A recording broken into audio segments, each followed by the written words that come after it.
Chega mais, nação, vamos juntos aqui analisar as informações do Flamengo, que venceu Madureira por 3-0 pela semifinal do Campeonato Carioca.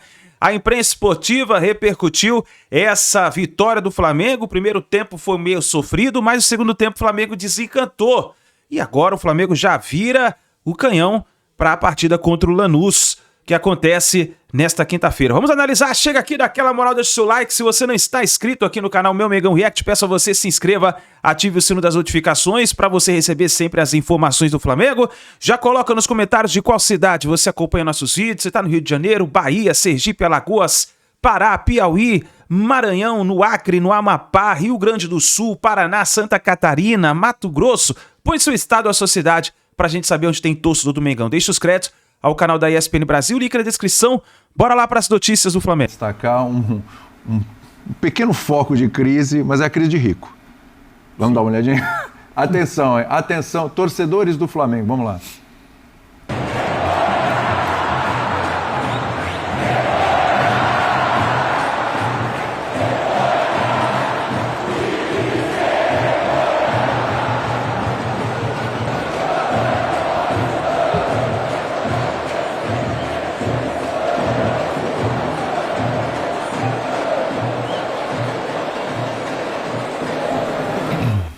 Eu brinquei aqui com a história de crise de rico porque a situação é completamente diferente do Flamengo com relação ao Vasco. Um Flamengo de barriga cheia com relação a títulos, com relação a dinheiro no bolso, com relação à administração, com relação a tudo, né?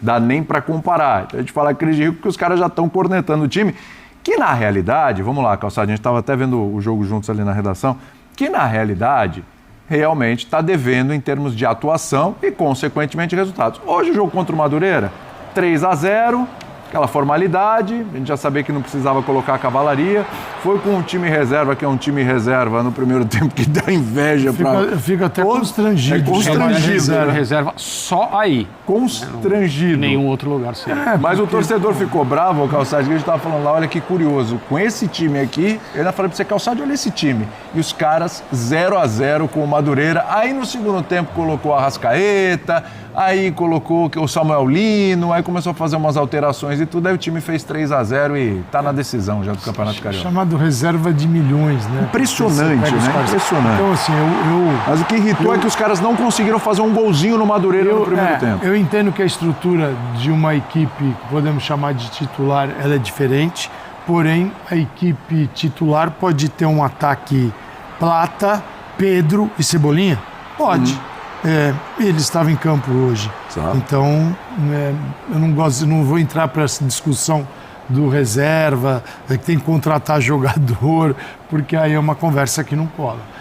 O time de hoje era muito bom, você imagina as dificuldades do Madureira, né, e as facilidades que tem o Flamengo. E o Flamengo não jogou bem. Ele venceu, depois foi para um 3-0, mas não jogou do jeito que o torcedor queria. O primeiro tempo não foi num nível assim tão alto. Mas é isso, eu me espanto um pouco também. Eu sei que tem jogo na quinta-feira. Claro. Nós vamos transmitir direto no Maracanã. Vai estar lá, né, Calçado? Vou estar lá e... Só que hoje é 22.730 pessoas. E o Flamengo tem torcida para ter mais no domingo e mais na quinta-feira também. Então, em alguns momentos, o torcedor dá uma largada. Isso não é legal. E aí o torcedor que vai pro jogo vaia, time sem vergonha. Eu fico espantadíssimo com isso.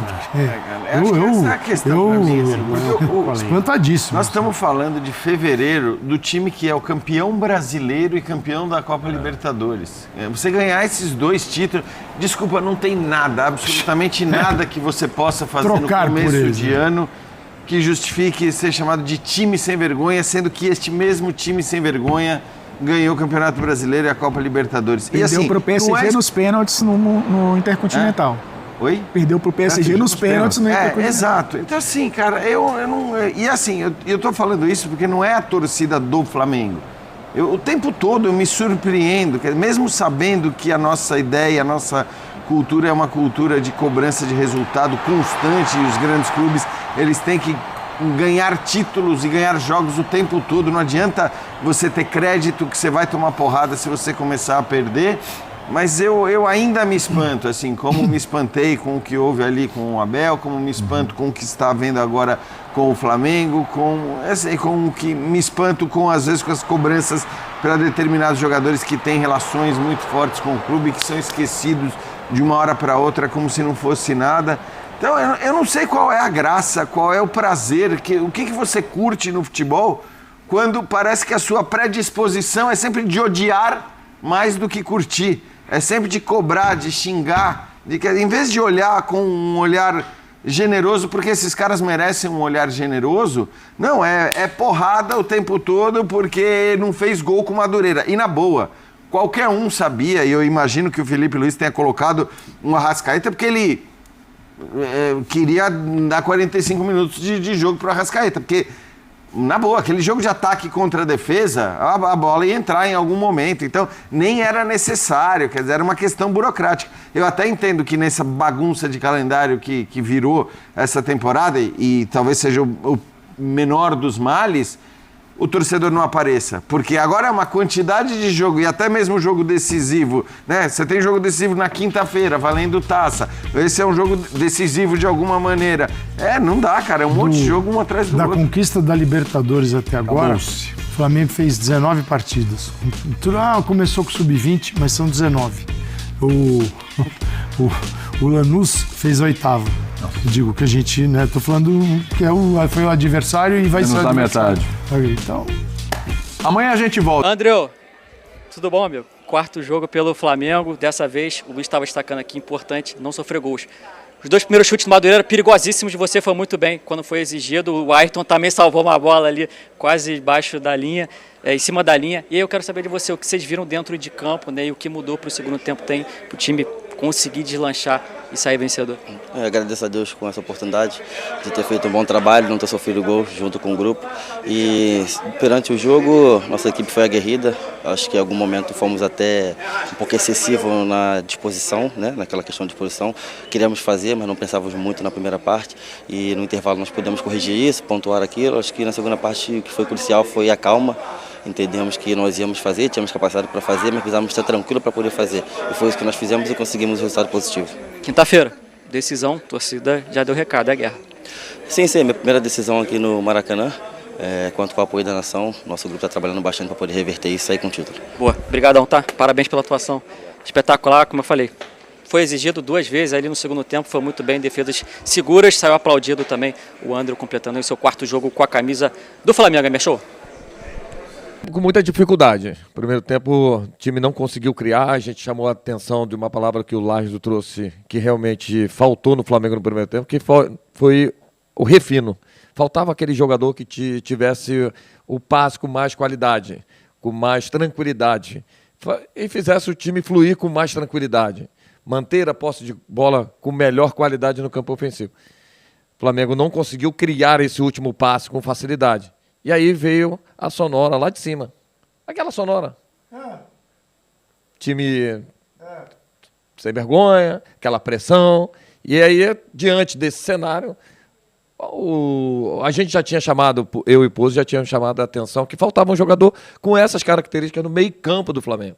E quem tem essa facilidade no meio-campo do Flamengo para dar sequência é o Arrascaeta e o próprio Paquetá, que tem esse posicionamento para dar sequência nesse ritmo de jogo. O Arrascaeta entrou, melhorou esse aspecto e o Flamengo manteve mais tranquilidade para criar situações claríssimas de gol. Foi o que aconteceu. O Flamengo aumentou a intensidade, melhorou esse refino e conseguiu dar essa tranquilidade quando saiu o primeiro gol. E aí deu essa tranquilidade para o Flamengo. Aí quando tem um pênalti, aí o debochado do João Guilherme, como ele gosta de falar, ele entrou e fez o segundo gol com muita tranquilidade. Então foi isso. E precisava realmente o Flamengo construir esse cenário para quinta-feira. Você não podia sair daqui com essa pressão. Não trazer essa pressão para o próximo jogo. Então era importantíssimo o Flamengo melhorar esse aspecto dentro do jogo e aumentou, fez, para mim, 3-0 a goleada. Então conseguiu uma goleada. E aí o torcedor voltou a cantar de novo. Festa na favela, festa no Maraca, festa na torcida do Flamengo. E isso que precisava. Então, Aos pouquinhos o Flamengo vai se acertando, é natural. Mas aí a gente sabe que alguns aspectos têm que ser melhorados, né? A gente sabe disso. O adversário não deu a intensidade de jogo na parte defensiva, mas em alguns momentos ligou essa transição em bola longa. O Flamengo tem que sempre ficar atento nisso. O Flamengo tem sofrido nesse aspecto. Alguns detalhes que tem que ser corrigido, que é natural, com o tempo, com jogos, mas na partida de hoje era importante o Flamengo sair do Maracanã com essa tranquilidade, não do placar, mas sim de um melhor atitude, melhor posicionamento dos seus jogadores. E aí o Flamengo conseguiu, na parte do segundo tempo, que trouxe essa tranquilidade para o time do Flamengo. Maravilha, aí o detalhe do Atirson, olha só, nação, o pós-jogo continua no Fla Prêmio. É, coisa que estava faltando o Flamengo, até contra o Lanús. O Flamengo não teve essa possibilidade de manter a posse de bola no campo ofensivo, porque não tinha essa referência, né? Jogou sem esse atacante de referência. Que segura até os zagueiros. Isso. Né? Os dois zagueiros não tiveram trabalho, né? O Madureira não trouxe esse trabalho para a defesa do Flamengo. Os laterais foram muito bem, principalmente o Ayrton Lucas, dando muita opção ofensiva e defensivamente se recompondo quando era necessário, fez ali uma transição defensiva importante, tirando o gol até naquele momento ali, o Flamengo estava 2-1, eles poderiam ter diminuído a vantagem, ele conseguiu fazer essa recomposição. Então, assim, na parte do jogo em si, Cebolinha muito bem no primeiro tempo, Carrascal muito bem no primeiro tempo, pode ter também trocado para diminuir essa sequência de jogos pesados, né? E para também aproveitar, de repente, para o próximo jogo. Mas eu gostei muito do Pedro, cara. Eu acho que o Pedro foi bem nessa partida, fazendo um trabalho que está carente. O Flamengo ainda não achou esse 9, né? O Flamengo ainda não encontrou... O próprio Pedro ainda não se encontrou nesse melhor momento dele. E a gente sabe que o Pedro pode render mais, pode entregar mais. E hoje ele fez uma boa partida. E aí ele começa a se colocar com essa possibilidade. O Flamengo perdeu o Bruno Henrique agora, né? Teve um problema no pubis. O jogador que vinha fazendo essa função como atacante. E às vezes o Plata faz essa função também. Então é necessário ter esse atacante como referência. O Pedro foi muito bem. Eu acho que o Pedro tem grande chance de jogar na quinta-feira. E respondendo diretamente à sua pergunta, Danilo, Vitão e Everton Araújo. Então tá aí. A opinião do João. Rapaz, eu tinha um comentário meu no rádio que era assim. É? A opinião do João. Danilo, Vitão, Everton Araújo. Essa é a minha opinião. Aí na Vita, a opinião do João. Era assim, na Rádio Manchete. Na Rádio Manchete. Sim, gostei do Everton Araújo, sim. É um jogador que tem entregue assim, uma parte muito forte, principalmente na marcação. Quando o Flamengo faz aquela recomposição ofensiva, ele já se posiciona ofensivamente, ajudando. Me esqueci de um outro cara aí. Sim, fala aí. Não era mudança na opinião. Não. Acrescentando a opinião. Vai. Rapaz, não era da tua época. Quem? A Formiga Atômica. Ah, sim. De La Cruz. Jogou muito, hein? Sim. Também, se tiver bem, em condições, eu olharia com muito carinho para o jogo contra o Lanús. Tá aí o detalhe do João. Olha só. É isso aí, nação. Tá aí as últimas informações, então, do Flamengo. Venceu, então, Madureira 3-0. E, cara, agora é virar a página e pensar na partida contra o Lanús. O Flamengo perdeu a primeira partida por 1-0, precisa reverter o placar. E para reverter vai ter que vencer por 2 gols de diferença. Ou um gol para levar a decisão para os pênaltis, né? Vamos ver o que o Felipe Luiz vai preparar. A gente viu aí o João Guilherme dando aí a opinião dele referente a uma possível escalação para essa partida.